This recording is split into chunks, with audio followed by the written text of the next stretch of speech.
Welcome back to another edition of Sound the Cyrens. I'm your host, Thomas Orness. Snowmageddon was quite the game, wasn't it? That was so much fun. I mean, it wasn't what anybody was expecting when you see the weather's going to be that way, that there'd be that much scoring. But my theory was, I've played in frozen fields, or my son's played on a frozen field before, and footing wasn't near as bad as what I thought it would be. And I think it was warm enough that we didn't have to, when they put their cleats in the ground, they weren't dealing with a frozen turf. But the fact that they had so little snow removal equipment down there was mind blowing. And Sam was first. I think the footing was perfect for Sam because Ryan said in his podcast before the season, doesn't look like he's moving. Like he's so many strides ahead. And when you come out and let's just go back. Leading up to the games, Eli and Norton are gone. Yep. So and I wasn't 100% sure they were gone until they actually committed to the portal. But going in the game, you're like, oh crap! Well, it's a snow game with 4 or 5 inches of snow, and Norton's gonna hurt because he's our power back. But did Sama not show us that we don't need him anymore after the first play? And the announcer guy said that fast while he was running. It was it was oh look, there's a reason why those guys didn't go on the plane. It was because of this kid, and then it's man. They were fast. So I was those kids are probably watching this game. I was oh, yeah. It's quite the dig right away. Yeah, it was. I think that guy was obviously taking a shot at them because of the portal. I mean, that's just my opinion. He's an old school guy, and but that's the world we live in, and they must have been sniffing around the wrong place, and Campbell caught word of it and didn't go over well. So, like I said, I told a couple buddies of mine, I said, we got to draw the line in the sand somewhere. And I don't think all of the guys that have gone in the portal this week, any of them a surprise? None for me. I mean, that's kind of what I was expecting. Yeah, I was expecting Norton to go in there just because of the touches, and I think he has high-level talent, and I think he can make money going somewhere. And all these, Eli, I just it kind of hurts because he was one of our first guys reach out to us for merch. Yeah. He's got a Sound the Cyrens hoodie that he can return anytime he wants. It's just the play of the game, though. It's but at the same time, go make your money. If he's, I don't think he might be a borderline NFL player, maybe. He's gonna make. They're not. If he's responsible, he can. If he manages the money he makes in the next 2 years, he probably could be living a pretty good life. But somebody told me how many running backs are in the portal. I guess it's a really high number. So how many of them have tape like him? Not very many. Eli? Yeah. You mean? Yeah, I don't know. I mean, I don't know. I mean, where are you going to, so is anybody's cupboard bare in the running back room? I don't know. I mean, I hope he doesn't end up in the Big 12. I mean, that makes it a lot easier so we can actually, cheer for him a little bit. One school I thought of that almost got him, it was 50-50, was Iowa. Oh. But Iowa has arguably the worst offensive line and their offensive scheme. He's from Arizona too. Yeah. I mean, if you're gonna jump ship at Iowa State, why the hell would you go to Iowa? I mean, if you're gonna do that, go to someplace down there, or go to one of the Texas schools or California. I mean, the reason why I brought that up, there's no speculation I'm going to Iowa. It's just because because of his recruiting. Yeah. I mean, well, who's the kid that just from Middle Tennessee State that we almost got, that ended up going to Middle Tennessee State, came into the portal, and a day later he's going to Vanderbilt. Yeah. Crazy. Why? I mean, he must be getting paid if you're going to Vanderbilt, because they are never going to compete in the SEC.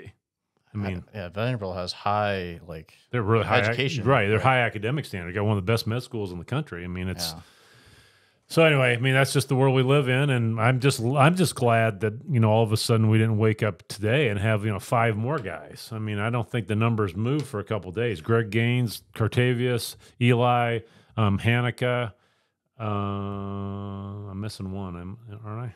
I'm not sure. And Hanukkah, somebody put on... You drive yourself crazy. You think about all of them all the time. Right. Somebody put on social media the best player by position, and Hanukkah was the best tight end in the country. Oh, really? Yeah. Which, of course, he reposted it. But his highlights versus Ohio last year. Yeah. But it would have been a good 1-2 punch with him and Bramer. But, it is. But Bramer, I think, Bramer might be the best tight end we've ever had. Yeah. Already. Right. Because, obviously Kohler played 4 years, but and he's has a borderline NFL right now. But I think Ben Bramer's talent, when Purdy played his freshman year, we didn't think, oh, Charlie Kohler's really talented.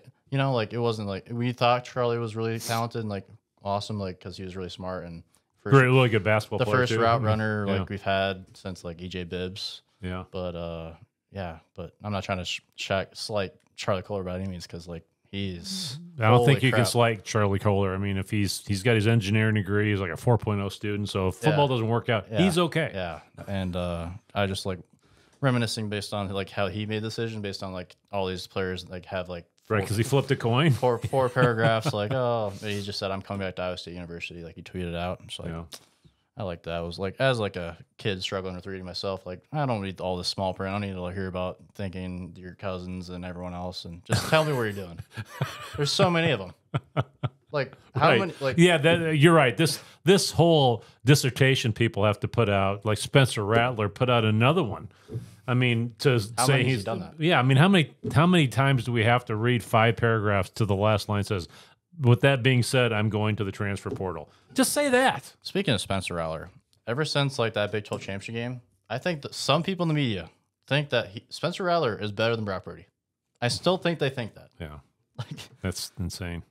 Because like they wanted him to be like the next darling because he was on the same series that Riel Mitchell was on for the like quarterback thing, but obviously he had all the talent in the world, and man, I don't know if he like he's gonna be in the NFL because like who'd have thought like Gardner Minshew and Brock Purdy like Alamo game like those looking at that game's like those two are be starting NFL quarterbacks, and like at the time it's like we didn't think about it, and yeah, but Rocco, I think Rocco had a phenomenal year. I mean, exceeded all expectations. I think we should sing his praises more because like Brock had way more help like with Dave Montgomery and Hakeem Butler, and I think we don't give enough credit to Rocco because he had like a new OC coming in the season. Yeah, like running back room was like not a mess, like but it was just we didn't know what to expect. I mean, and then Rocco gets thrown in because of the whole thing with Hunter,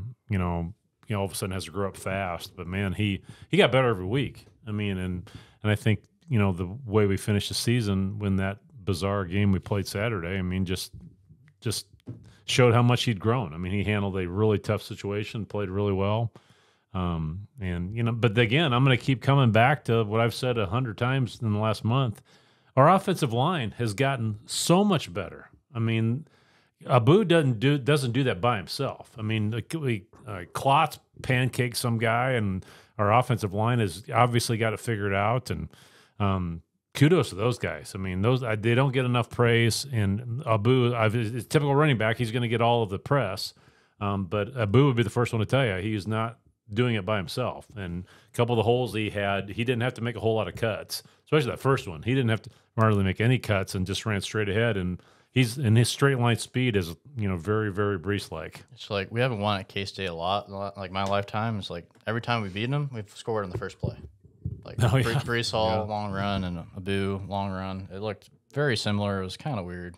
But, man, it was like a lot of people, like as Sama was coming in, like obviously the UNI game, and like just like people like, don't hype up, like stop comparing to Brees Hall. But it's like, man, does he run like him? Right, yeah. He looks like him. I mean, he looks like him when he's running. But he's got that smile that he just looks like he's having fun. And I think it's very exciting that Campbell's has another running back that I think doesn't matter with the NIL. I don't know. Obviously, we're just guessing with NIL stuff. Is like we're all wishful thinking that like Sama stays 4 years, but just because him being through Iowa and seeing like Campbell's putting so many running backs in the NFL, I think we don't have anything to worry about with him because no, I mean you forget we got a guy from the portal last year in that room that really didn't play this year. I mean, the kid from Stanford didn't play hardly at all this year. So I mean, there's an opportunity for somebody to come in to compete for that job, but you never know. I mean, Cartavius went down last year and probably makes a difference in how he plays this year, maybe a little bit. I mean, so. There's an opportunity for somebody to come in and at least compete, but Hansen looks pretty good when he's running, and I'm guessing we're probably going to find somebody else to kind of shore up that room a little bit with the departure of those two really good backs. So I don't know. But like another thing that I've just like noticed being an Iowa State fan, and like we've talked about before, is like we always say we're young. Like is this always just going to be the case? Because like my biggest fear with the NIL stuff is we develop all these kids. Like I hate to say Eli because he's just the example. Like the current example is Eli. Is like he comes in as a freshman, very skinny kid, fast, and we grow him into who he is now. He's very productive. Like obviously we wouldn't have had a season without him. It's just weird. 'Cause, like looking at the Texas game highlights, that was not that long ago, and he's gone. And like even like doing the highlights for the Kansas State games, like Will Howard's already in the portal. I'm not even done doing the video. It's like crazy. It's like he was trying to beat Iowa State, and like within 24 hours he's gone. Well, that's why it's so important for us to get to a bowl is that it does kind of close that window a little bit for some of them, but it also if you're a team that makes a bowl and then one of your key players leaves the next week to go somewhere else, that is just a kick in the teeth. I mean, because now you're going to go to a bowl game and not be able to compete like you should. We've been dealing with this, with some of these guys opting out, like Brees opted out of his last bowl game, and that's right, right? Yeah. So that's something we've been dealing with these lower level bowls anyway. But it's just really sad for. I know the kids understand it because they know that these people are just taking care of themselves, but in general, it's just not a good thing to have kids leaving before a bowl game when that's supposed to be the way you wrap up your season, and now you're doing it with guys that haven't played hardly all year. So I don't know. There's been some guys out there that are talking about the portal that I think it's going to come to a head eventually, and we got to have revenue sharing. We got to have a salary cap or something to kind of put the genie back in the bottle a little bit with this. And the employee thing, I think, is probably on the horizon. Yeah, I was listening to Joel Klatt on Colin Cowherd, and he was talking about it's like you're Texas A&M, like we've talked about in the past podcasts. Like Texas A&M is paying $70 million to not have a guy not coach. It's like you can't tell me there's not enough money to revenue share, just a little bit.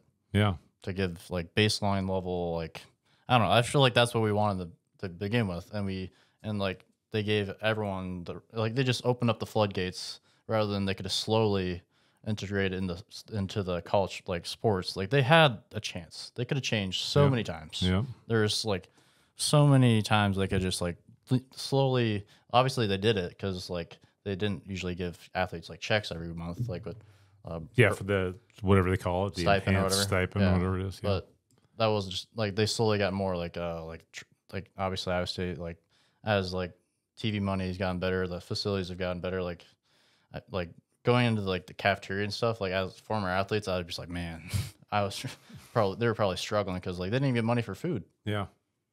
And that stipend thing is something people don't talk about, and it's not chump change. I mean, it's for a college kid, they're getting a pretty good chunk of money every month just to be an athlete. I mean, so it's not obviously NIL type money, but it's a lot better than it was 10 years ago. So it's still, but now kids are chasing even more money every time they do this whole NIL thing. And I really wish they just frickin' stop calling it NIL. I mean, that's such a load of crap. It is not name, image, and likeness. I mean, how many, we know how much those kids are making on the sweatshirts when you buy them on the NIL shop. They don't make jack squat from those things. So they're not making money on name, image, and likeness. Like our kids will go to a fundraiser and they get paid. That's the way in name, image, and likeness is supposed to be. You're not supposed to be getting $2 million just to go to a school. That's not NIL. So we need to call that something else. I mean, let's just call it a stipend, call it a salary, paying players, something that is more accurate than this damn NIL fiasco that we're actually calling it. I mean, and I think all this has to do with like the NCAA. I think we should have like rather than making like we changed the rules a little bit that are just kind of like squeezing out the tradition and anything that brought up the sport to begin with, and now we're just gonna accept. I think it'll all come crashing back. I think, in my opinion, is when they finally leave the NCAA. Like where college football is just a branch of its own, which it already should be, and like have someone look over the sport, have a commissioner, and like have a players union. It's like it's not rocket science. Just base it off of the pro leagues. Yeah, they making pro money, and the only thing different is they take online classes on the plane, probably. Yeah, and like we've said 100 times, the student athlete part, you can almost take the student out of it. Yeah, I mean, when was the last time you heard of somebody being academically ineligible? We've talked about that before. It doesn't happen, and so the kids didn't all of a sudden get smarter. I mean, it wasn't that long ago. We were sweating bullets this time of the year because we were wondering if a basketball player was going to be able to make grades or not. Yeah, like never even gets discussed anymore. Like ever. Like, do these athletes like this NIL, through the NIL stuff? Like, do you think that some of these like huge donors, like, okay, you come to Texas A&M or Florida, or we'll have someone do your online classes. You don't even have to do anything. Right. Like, I think they're doing that. Oh, so like, I mean, it's happening in the general population of the schools. I mean, we know somebody that, you know, not a relative, you know, and I'm not going to I'm going to do my best to not divulge who it is, but it's not relative of ours by any means, but somebody that, you know, that got paid to take a chemistry class multiple times at Iowa State and would do it in a weekend. Never threw up a red flag to anybody. So you can't tell me that's not happening now. And it doesn't have to be Iowa State. I'm not talking about, doesn't have to necessarily, we're not talking about just Iowa State. We're talking about in general.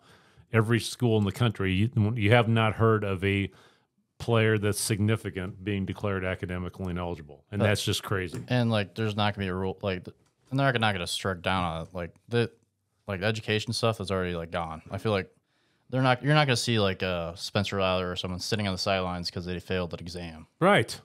That's what I'm saying. Yeah. Yeah. It's not going to happen ever again. No. Like, shout out to Tim Barnes. Like, you're the guy. He's like, you know why he's not playing? It's like, because like he's like this example I had growing up. It's like, oh, I don't want to do that. Yeah. And that just doesn't exist. Like, it doesn't happens in high school still. But I mean, I've heard of happening in high school, but it doesn't happen in.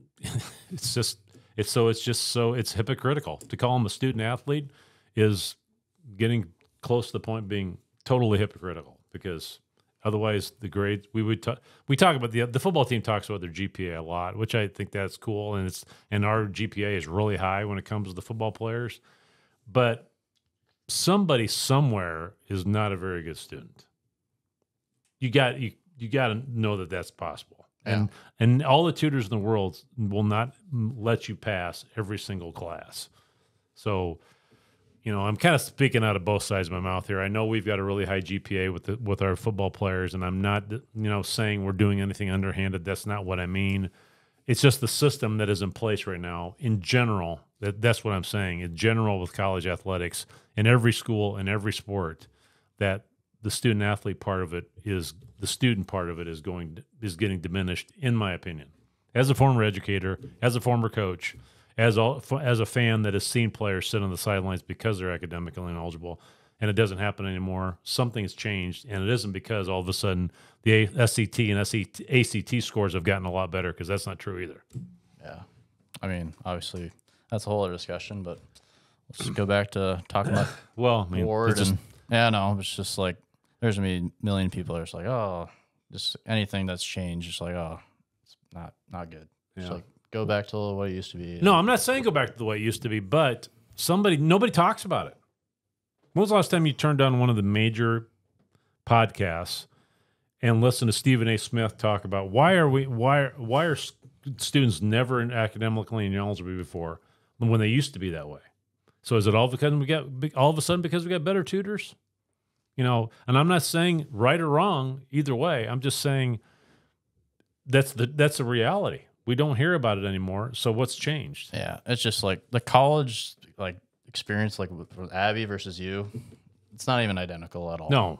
And God, no. I watched your mom take online classes. Yeah, I said, God, there's no way I could do that.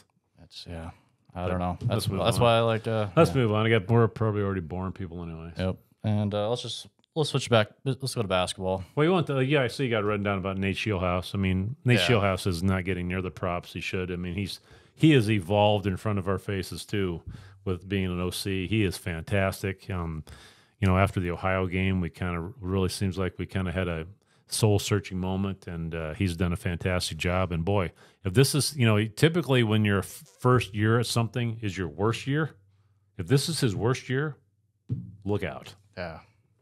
Because everyone was complaining that, oh, there's no change, and then whenever there was improvement, we didn't really hear anything like, oh, good job, Nate Shieldhouse, like, oh, finally, because like last through the whole Campbell era, we just been like complaining that we need new OC. Right. I mean, yeah, you can go down the list. A new OC and a special teams coordinator, and we got a special teams coordinator, and obviously that worked out this year. Yes, which was like the biggest move I think Campbell made, and yep, I agree.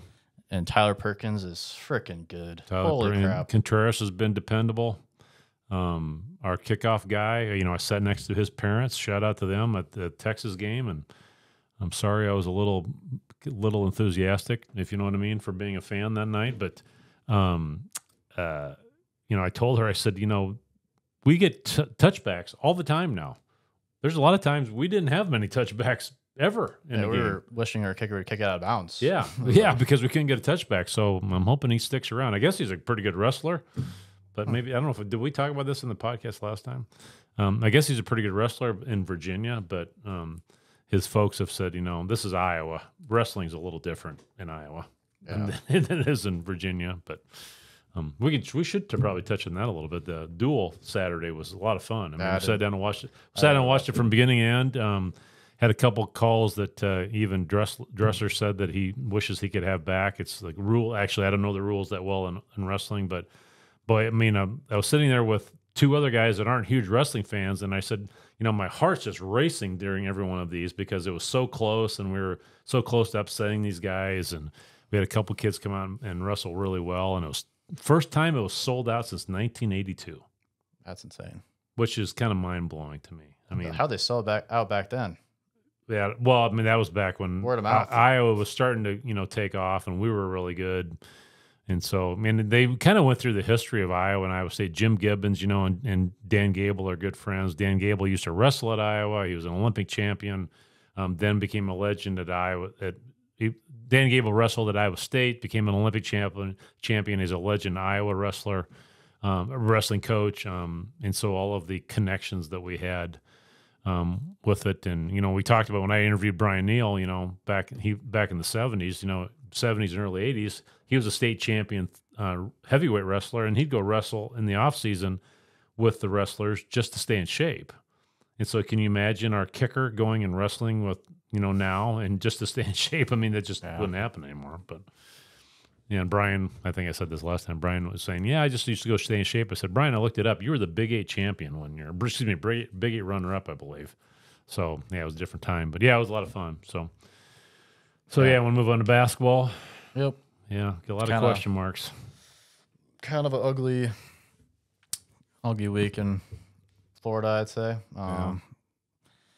The comeback win was kind of refreshing because we really haven't been a lot of comeback wins. The TJ era has been more of we either play good the whole game or it's not good. But I don't know. Just this team, I don't know if the chemistry is there right now with like the rest of the group. I think the difference is last year is we knew like who had to like score. Now it's just like everyone can score. So I think like if Gilbert, I think like we need like there's some players that just need to shoot like 10% less shots and like spread them out more. Like I think if like TJ, like obviously Omaha is like not really produced that much, but he really hasn't been he's been in not that much either. So and when he's in, like he doesn't really get the ball as much. And I think if we just need to get him the ball and give him confidence, I think like we can't just like people are just like, all right, Omaha's not that good. It's like it's the fourth game. Just like give him time. And we're 7 games in now. Yeah, I mean, so it means we're about a fourth of the way through the season already.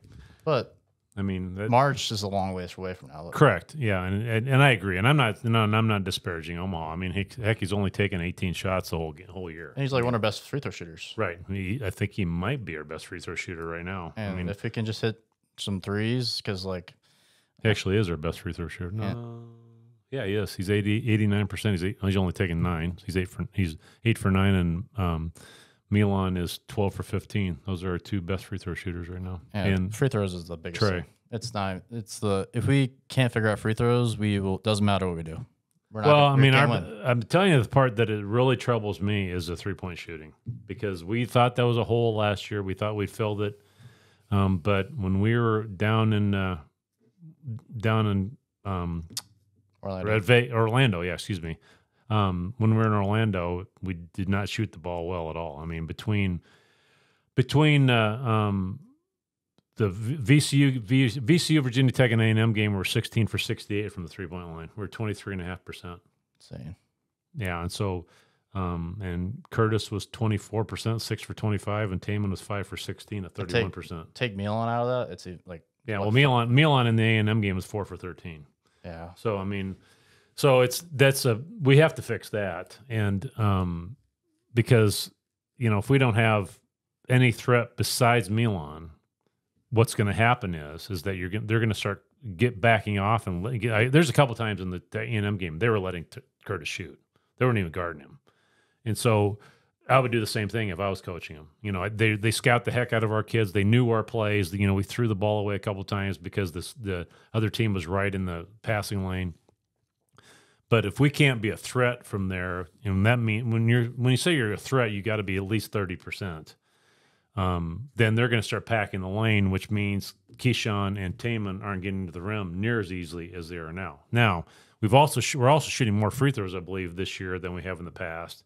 My opinion of that is that, number one, first of all, Taman's gotten a lot better. Keyshawn is obviously a huge threat driving the lane, but the rule change has made a big difference. Every time you drive and go up for a shot, it's probably going to be a block call, which means you're going to be shooting free throws. So if I was a coach at the end of a game, I'd spread everybody out as far as you can, and if you've got shooters in the three-point line, and you don't have to guard them, you're gonna be able to keep people from going to the rim. I'd still people going to the rim because they're probably gonna call a block. I don't know. I just in my brain I can already vision Gilbert in the tournament driving and he gets balled and they just don't call anything because in the tournament they ref the same way every time. And reffing change. You and I have watched a lot of college basketball. Refereeing in November is totally different than it is in January and February. They're just basically doing it for the videos for the summer to show the rule changes, and then they just go back to normal. But, I remember when hand checking was a big thing, and we were getting frustrated because early games, I remember Higgins was there, and he was calling every single hand check. Then we get in the Big 12, and everybody's just beating the hell out of each other. So we'll see how it changes. I haven't seen in any of the games I've watched this year, I haven't seen many guys driving and get a charge call on them. I don't know. I think those games are especially when we're missing them. That's just gonna not ruin college basketball, but make it we're trying to make it more watchable, not less watchable. Yeah. And I think all the rule changes have made it less watchable. Yeah. We're not trying to improve the sport. We're just trying to make it easier on the refs so they don't get tweets and death threats. Because the block charge thing, that has been a huge thing for the longest time. They can't figure it. They change it every 3 years. Yeah, right. To something else. Well, now they're just trying to make it easier, so they're just going to call block. And Jazz would have been ineffective. Correct. He should have not transferred at all to Iowa State because his biggest thing was turnovers, charges out of nowhere. And taking a charge is a huge play in a game. Yeah. It's such a momentum changer. I know it's a tough call. So what? That's why you're getting paid so damn much to be a Division I ref. You're not getting paid like these high school guys that are having, the UPS guy yelling at you from the stands for $70 a game or whatever they get paid. These guys get paid good money to be a Division I ref, and so suck it up and learn how to make the call. And if you're wrong, fine, and people are going to yell at you. But I don't like the fact that they're taking that away. I really don't. Because coaching a kid, just like TJ has done to our kids, to get them to step in and learn how to do it, and also be willing to step in front of some huge guy going full speed at the basket is hard. It's hard to get kids to do that. And now you're punishing those kids that are actually willing to do that. That's a great point. It's also in my generation, I live in a generation where they don't want to be uncomfortable. And now it just gives one less thing that the defender has to do. Now it's just right. It's going to be a block, but now it's now the defense is going to change, I feel unless they completely change to the conference play where they start calling the way they used to, because that's what they used to. Because when you ref, especially these refs that have refed their entire time since, it's ingrained in their mind that they go back to the reset no matter what. When the crowd's going crazy, they don't think about the real changes. I think they just go back to the default. Higgins. Higgins is a good example. He's retired now, so. Oh, he's not roughing anymore? He retired. Did not know that. Yep, Hollywood is just roofing now. He was around last year, wasn't he? Yeah, last year was last year. I'll be darned. Yeah. Well, we should get him on. He should have a statue in Hilton. We should get him on. That'd be fun. Yeah, he was a lot of money, a lot of TV time. Oh yeah, a lot of Final Fours. And it's just he's from Omaha and friendly with Randy Peterson. Yeah, crazy. It's just and there's so many I don't know. Now we just have to find a new ref to pick on or point out. There's a guy that we've already had him many times, and I don't know his name though. I know his face. That's all I know. I do too. And I don't like him. We'll eventually remember his name because Ed Hightower was the guy that came around. Here's an example. I mean, Ed Hightower, if you've been a college basketball fan for as long as I have, you know that name. He was a middle school principal in St. Louis. Wow. But as he got better in the NCAA and they started paying these, and this could be urban legend, so if it's wrong, if I'm wrong, I apologize. I'm sure Ed Hightower's not listening to this. But he supposedly had a private jet that would take him to the games and get him back to school the next day. Really? Yeah. Wow. Must have been. Or had some charter type thing that he could do that. And so, I'm making it easier for the refs. Never going to hear me say that. I mean, I don't think it needs to be easier for these guys. I think it just makes it harder for the viewership, and it makes you more mad because you don't know the rules. But I also think they're deterring people taking a charge, maybe for safety. If it's safety, that's BS. It's basketball, give me a break. Hard. Go back and go watch some highlights of Bird and Jordan and see how they play. Yeah, like they would punch a player in the same game and still play. Right. Yeah. Rodman and now if you accidentally hit a guy in the nose, you're kicked out for 2 weeks. Yeah. Exactly. Yeah. Yeah. And they review everything. Review everything. We're watching the back of the heads of the refs. The refs have gotten lazy. They're so bad. Like, and then the one time where in the football game this year where they shouldn't have blown the whistle, and they do, and they called Jalen back against Kansas. I mean, that's one where the refs are supposed to swallow their whistle because he obviously didn't see it. Going back to that, like that's a play where we could have been the Big 12 championship game. Yeah. If we went, I think if we scored there, I think we won that game by double digits. Yeah. Because we would have actually hit the juicy wiggle on the right spot. Yeah, that was rough. Well, I mean, getting back to basketball though, I mean, I think the bright spot is Jackson Pavlinski. I mean, he plays hard. He made 1-and-1 and immediately starts talking crap. Yep. Really plays like a tough kid, kind of the attitude that I think we need. But he's struggled. He hasn't shot many free throws, but he struggled from the free throw line a little bit too. I mean, I think he was around a 40% 3-point shooter last year at Wofford. Just the free throws just drive me insane. Well, I mean, drive me absolutely insane because I know as a team right now we're shooting 68% from the free throw line, and Taman is 62%. Keyshawn had a rough go of it from the free throw line, and he's still at 76%. He's 34 for. He's already shot 45 free throws. Trey King is 13 for 16, and Pavlinski is 6 for 11, and so he's gonna. That's not gonna pan out. He's gonna be a lot better than that. But. Like those ones, like I get Robert Jones missing a free throw. We've seen it 1,000 times, and we'll take that. Because Robert Jones brings us so many other things, Yeah. But like Jackson and Gilbert and Lipsy, inexcusable. Make your free throws.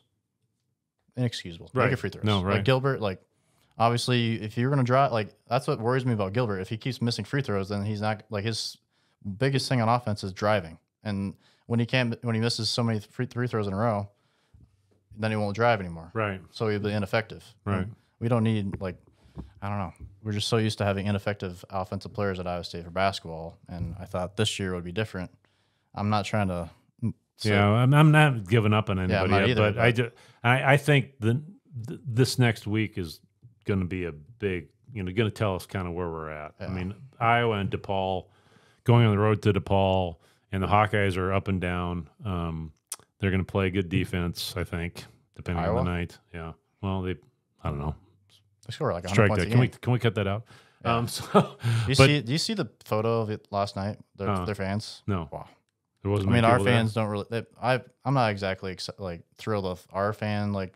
I think we should have more fans showing up to the basketball games. But man, when I see pictures like Iowa, it's like, oh, it's bad. Well, obviously because the students are gone. Right. Yeah. Well. Yeah. I mean, so anyway, so we have to be able to make free throws. We got to be able to find a shooter. I'm going to kind of temper my thoughts about the whole shooting thing until we see how things pan out the next couple games. But I'll say this: Curtis Jones being compared to Tyrus McGee. Oh my God, I couldn't believe somebody said that. Obviously, he could go off and completely redeem himself because I think he has the talent and obviously the shooting ability. Because see him in warm-ups but he's as a shooter, obviously I was just a shooter in high school, but he just keeps backing up. Yeah, right. He just needs to go for you. I don't know if he obviously probably practiced those in the summer, but he's 6'4". He's not like he's Jackson's height. Like he can shoot over people, and I just think. Well, if he's 6'4", he's a hell of a lot taller than Tyrus was. Yeah, but I'm saying like, I don't know. Coming into the season, I thought we had shooting figured out, like you said, because Milan is a pro. We thought Chris Jones obviously was compared to Tyrus McGee. Hasn't obviously bowled well, but I still think he could. Just a good couple games in Hilton with a crowd will boost his confidence. Yeah. All it takes is a couple games, and because like think about Gabe Kouscher, like he went on long streaks where he missed 2, and he was like the most clutch, one of the most clutch Cyclones they ever had, right? Like, with clutch shooting and stuff. So the barn, like we're not completely panicking. I think Hilton will solve a lot, like just settling down, getting a rotation set, getting Ward healthy. I think Ward helps on the like pressing. Ward with like Omaha and Watson with that press, I'm not sure how. Watson and Omaha are nowhere to be found right now.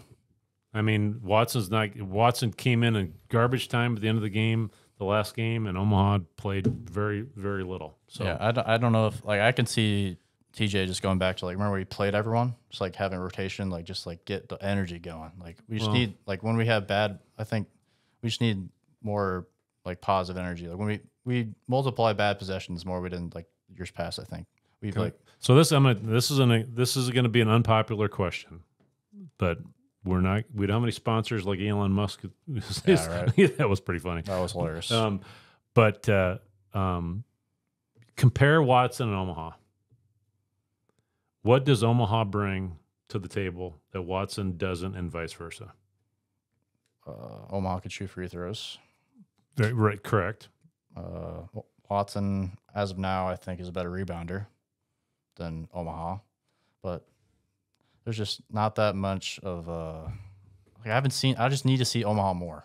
I don't think we can judge him based off of what we've seen. Well, I mean, I've watched him in high school, watched him the year before when he was at the prep school in Missouri, and what you've said is true. I mean, I haven't looked up his stats from the 3-point line last year at Waukee. But was he Waukee Northwest or Waukee? Waukee. Yeah. But he's extremely athletic. I think he can score around the rim much better than DeMarion. I think it's a push when it comes to defense. I think they're both really good defenders, and they both can rebound.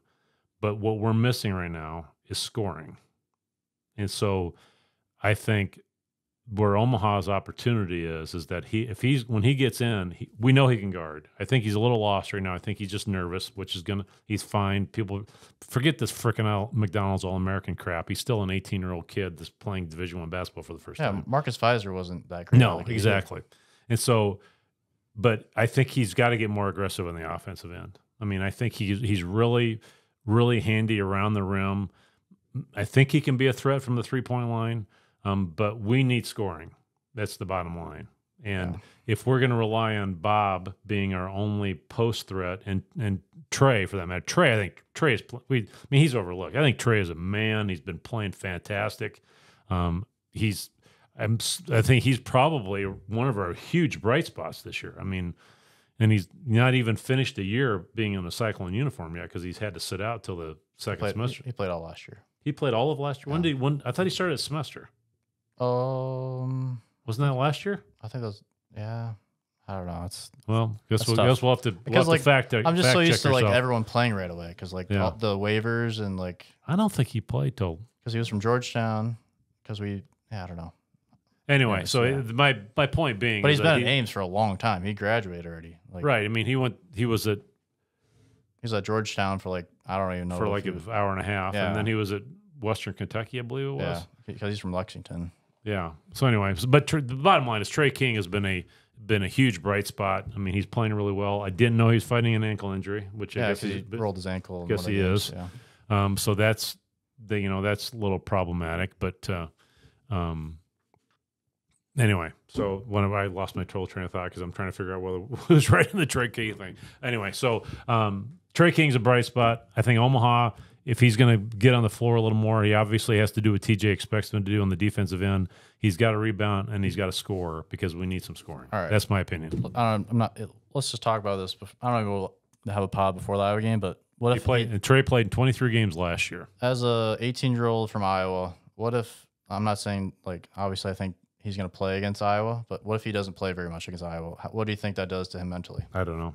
That's a really good question. Because I think if he played against Iowa, because he's going to go nuts, and I think that's the game where if he can just like have a turning point, and then just like, I don't know, because Milan's taking all of the hype because like every shot he makes, I'm like, holy crap, and every time he misses, like in and out. Yeah, no, it's like, and that's the comparison. You compare Milan to Curtis. Yeah, that's the difference. Like Curtis's aren't close, and the Keyshawn Gilbert's misses are bad. Yeah, I mean when Milan misses, he's rattling in and out and or hitting back of the rim or something.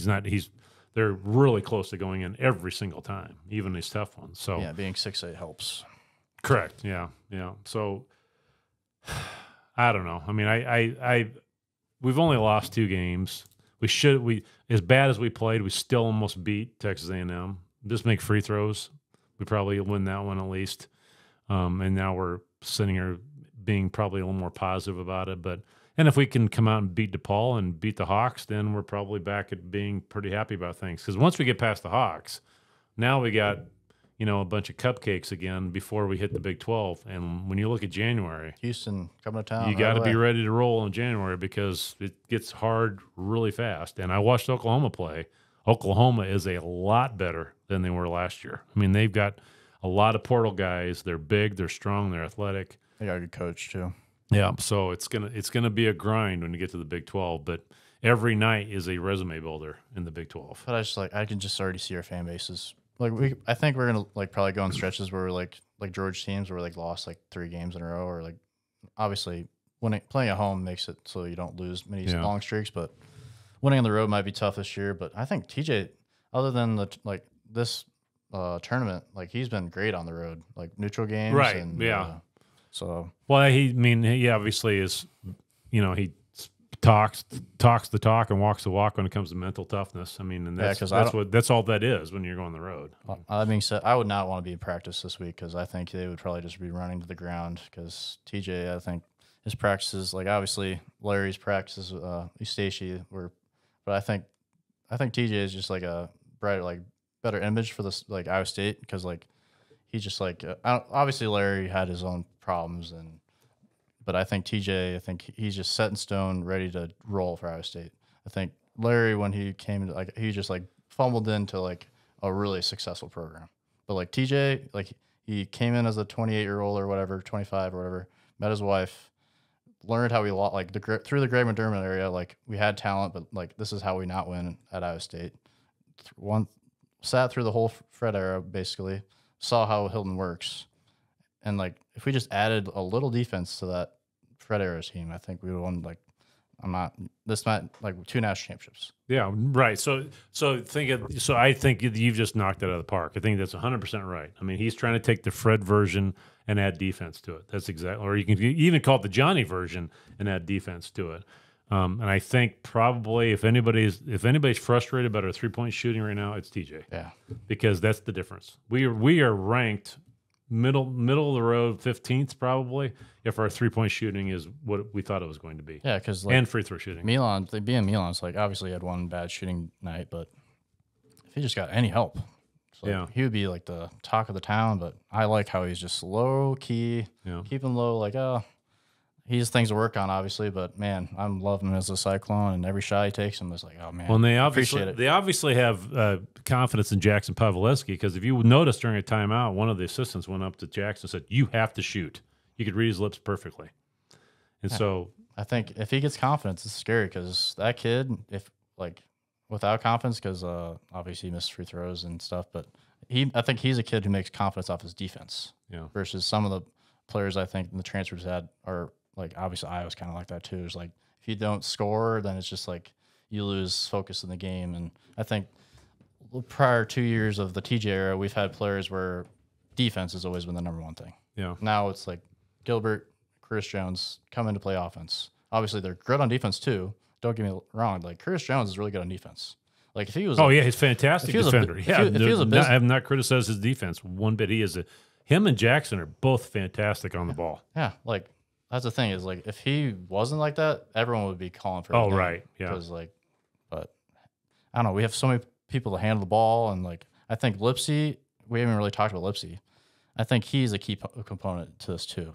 I think we need you can't play 40 minutes a night. No, I'm saying we need a mixture of like last year he just had the ball too much in his hands. It was too much through him. Now he's like relaxed and like obviously he's slowed down on the 3-pointer, but he just has less pressure on him. And like obviously he can catch and shoot threes, but I'm gonna tell you something. You know, he knows he's a much better shooter this year than he was last year. If the other guys don't step up and start shooting, he's going to start feeling that pressure again. Yeah, I know. Because then he's going to feel like he needs to be the 3-point shooter, and that is not his role. Oh, I mean, he needs to be serviceable from the 3-point line.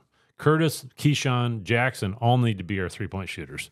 And so if that doesn't straighten itself out fast, then Taman's going to be gripping a little bit because he thinks he's going to have to be the shooter too. And that's not the way we're set up. And like last year, Taman didn't have Jackson on the bench to come in because Jackson is a freaking good backup point guard. Oh, that is exactly what I want. And he plays so hard. He's a sophomore, and he's like obviously he can't transfer again because he has to sit out, which I think that bodes well for us. Which Gilbert is a junior, and I don't know. I'm slightly concerned, but if we didn't have like the home court advantage we I would be more concerned because like. The prior like Steve Prohm era and like Greg McDermott era where it was like no like the fan interest was zero. There was like points to realize where fan interest it wasn't zero, but like like the hype of like things are getting better. There's a point where like, there's a base level where Ohio State fans everyone's gonna show like there's a level where like this number is showing up no matter what. Yeah. But there's like obviously like people like in college that like why would I go watch Ohio State maybe beat Florida A&M. Right. Yeah. But, well, I mean, it's a tough ticket for the Hawk game. I don't know if DePaul has much of a following anymore, but we really need to take some huge strides in these next 2 games because then we have 4 in a row where we're playing Florida A&M and New Hampshire and Webster County or whatever. But then we're on a losing streak for Florida A&M. Don't give them. We're their only Power 5 win ever. Still, that was. How many years ago? It was the hours before 2020 started. Oh, yeah. Oh, that's right. Yes, but then we go from December 31st against New Hampshire to in Norman on January 6th, and so that's a major step up in competition. So we need to take advantage of these next 2 games and figure some things out. So then we can kind of fine tune things a little bit and get ready for the Big 12 grind because it is going to be a meat grinder. So. Mm-hmm. Yep, and I don't know. I love the team. I love this team. I do too. I love it. I hope nobody takes it the other way. The only reason why can't wait to watch them Friday. Like I want Chris Jones to be as good as Tyrus. I do too. I would love that. Absolutely right. Like, obviously, I have we know Tyrus, so it's just like extra no, you're not. But it's like, but he's like. We also remember the Kansas game where Tyrus. Yeah. We were there watching him do what he did, but Curtis could do that against Kansas this year. It would not shock me if he had 6 threes in a row. That'd be awesome, boy. Nobody'd be happier than us. Yeah, it's just. But we've said a long time ago we're going to be honest, brutally honest, and we're being brutally honest. Right now, we can't throw it in the ocean from 3 we didn't complain. I don't remember complaining that much about Jared Holmes last year. We could have dogged him all year, but we know it wasn't his skill level wasn't there. But we know it's it would have been like dogging Jake Sullivan for having to play point guard. Yeah, we know. And when he was playing on 1.5 ankles, and was playing point guard, and he wasn't a point guard. Yeah, I mean Jake would say that if he's sitting right here. Mm-hmm. I don't know. We got the pieces. We just have to. I got a as prediction. Fan base, show up, make Hilton great again. Easy. But I got a prediction. I know how coaches think. TJ is making Omaha earn it. I think he likes Omaha. I don't think there's not a locker room issue there. That's just my opinion. I spend a lot of time watching body languages on the bench and how they act during timeouts. There is somebody on the bench that I am a little worried about. I'm not going to bring him up, but it's not Omaha. And I think if Omaha had a good week of practice this week and comes out and plays pretty well against DePaul, he's going to turn him loose against Iowa. Because I think what it's hard to do with these guys that are that they've been told their whole life that they're so fantastic that it's hard to humble them. And this might be just a moment where TJ's trying to humble Omaha just a little bit and just to light a fire on him a little bit and say, this is the way you need to play at Division I. Because the Larry Eustace interview, the part that I really took away from that was Larry Eustachi's discussion with Tinsley before they played Drake. They lost to Drake, I believe, 48-44. That was the year we almost went to the Final Four. Should have gone to the Final Four. That was the beginning of the year. And he told Tinsley, he goes, this game is going to be the toughest game you've ever played in before he played Drake. He goes, they're going to be organized. They're going to be in the passing lanes. And he said, Tinsley looked at me like I had 5 heads, and he ended up with like 15 turnovers. And Royce lost him too. Yeah. But I'm just talking about, it was Tinsley's first big time Division I basketball game, because other than that, he'd be playing AAU and JUCO. And I think what coach is trying to get him to do is just realize you have to take your game that you did in the McDonald All-American game, the one in Missouri, when you're in the prep school in Missouri, and he could have caked walk through last year's high school season, and you got to get it up to the level that I want you at. And I think if he's had a good week of practice and has a good game against DePaul, I think he's going to take off against the Hawkeyes. And also, him coming to Iowa State, I think as a fan base, we just need to give him time. Yes. Like, right. We're not Kentucky. We're not Kansas. We're not expecting these 5-star recruits to come in. Like, we never get 5-star recruit. Like, Lindell and him. That's it. And, like, we didn't really treat Lindell like that. And you bring up a good point about Pfizer. Pfizer is McDonald All-American too, but, I believe his freshman year, we were about 500. Yeah, Tim Floyd. Yeah. So it's going to take a little time. I mean, and everybody thinks when you get a McDonald's All-American, they're going to come in averaging 20. Well, it ain't going to happen. I mean, but Milan should have been a McDonald's All-American. But unless you're surrounded by a bunch of other ones. Yeah. If you have 5 McDonald's All-Americans like Duke a lot of times the Fat has, Five, or those guys, now you can because you've got a lot of help. Well, he doesn't have a bunch of McDonald's All-Americans around him. Which, like, Milan, like, in practice, like, I don't know. In my brains, like, Milan's, like, I think already set in the NBA. Omaha, I think he has work to do to get in the NBA, which he has all the talent, has all the tools, and I hope it's at Iowa State because we just need to be easy on him, give him a long leash, like, just treat him like he's an Iowan. Yeah. But he is. I mean, he is an Iowan. Yes. I mean, he's always wanted to play at Iowa State. Why would anybody criticize him? No, I'm just, but you know how people are, though. It's I know that. But be more patient. Like, we're not as patient anymore.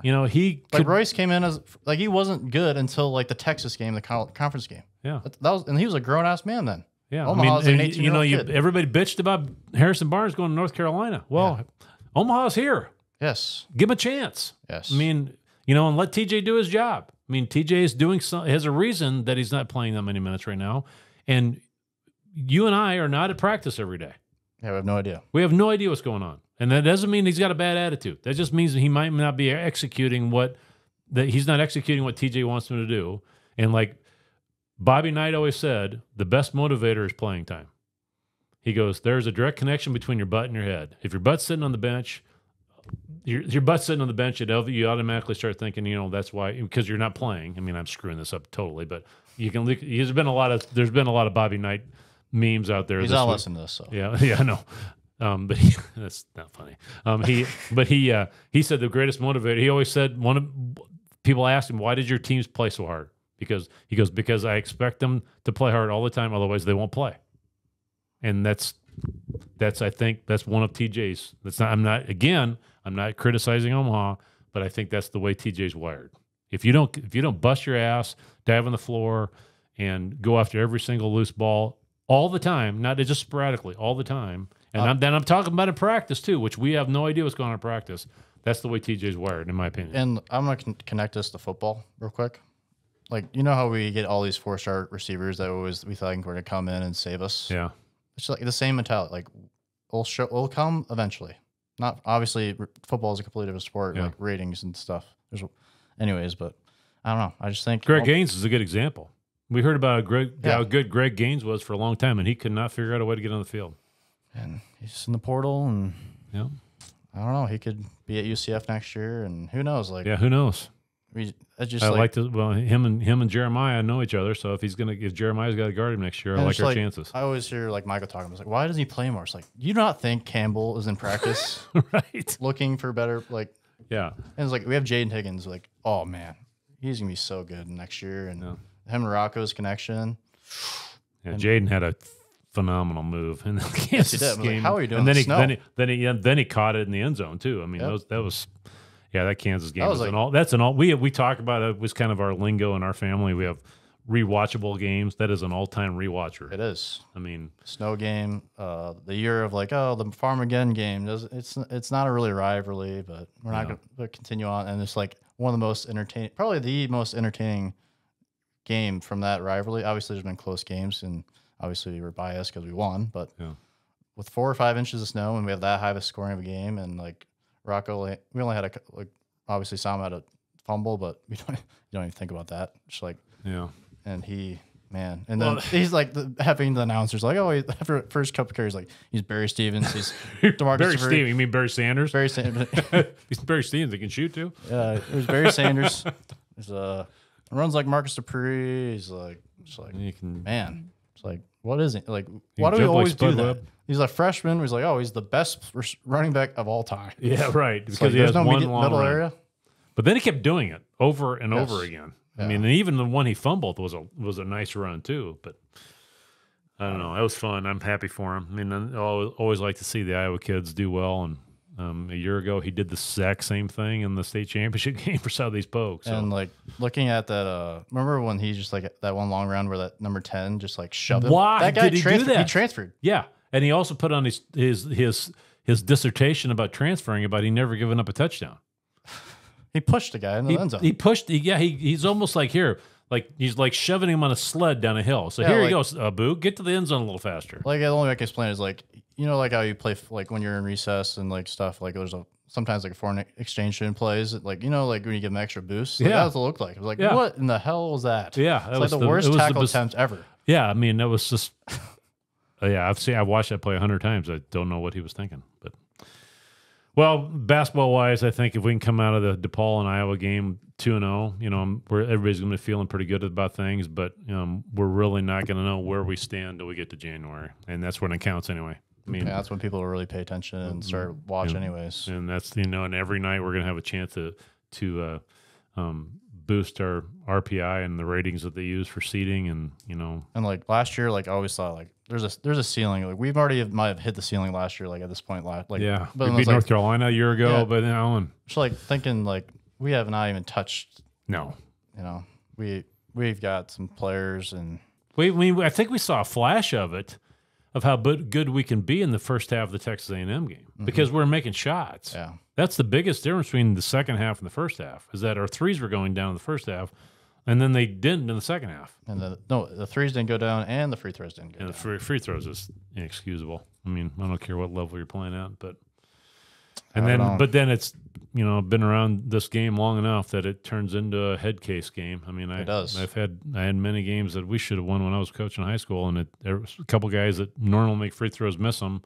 The next guy misses them. Now everybody's gripping a little bit. So I just go back to Corey Lucius' 1-on-1 versus Ben McLemore. Just make one of them. Yeah. Gosh. Yeah. Well, I think we're all right. It's not like the cupboard's bare, and we're worried about talent wise, but we just.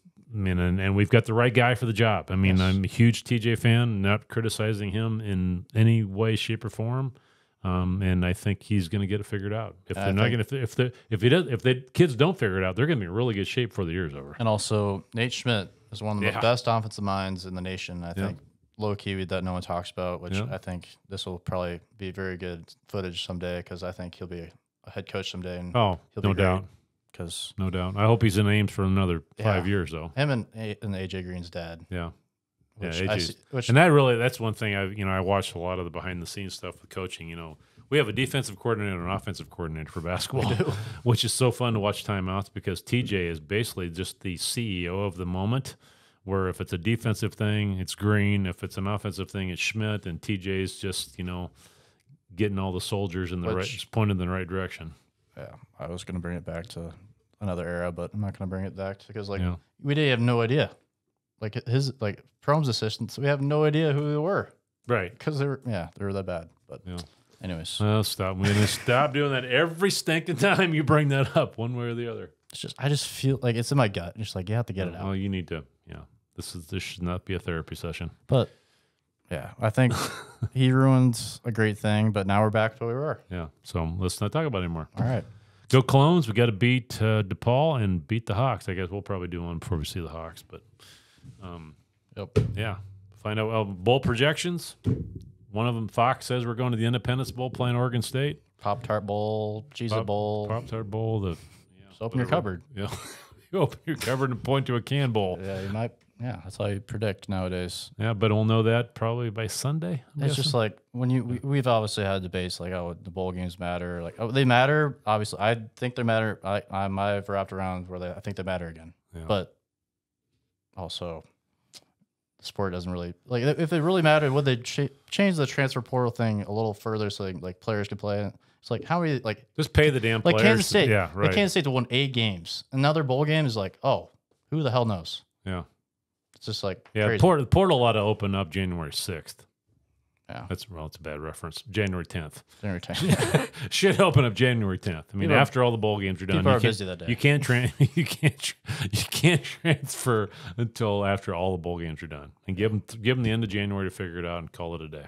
Yeah. But I'm sure they're doing it because of the whole semester thing. Because they cool. are student athletes. Remember, they're an intro to music. All right. Well, we're gonna get somebody mad at us, so okay. we better let this go. All right. Go Clones. Go Clones.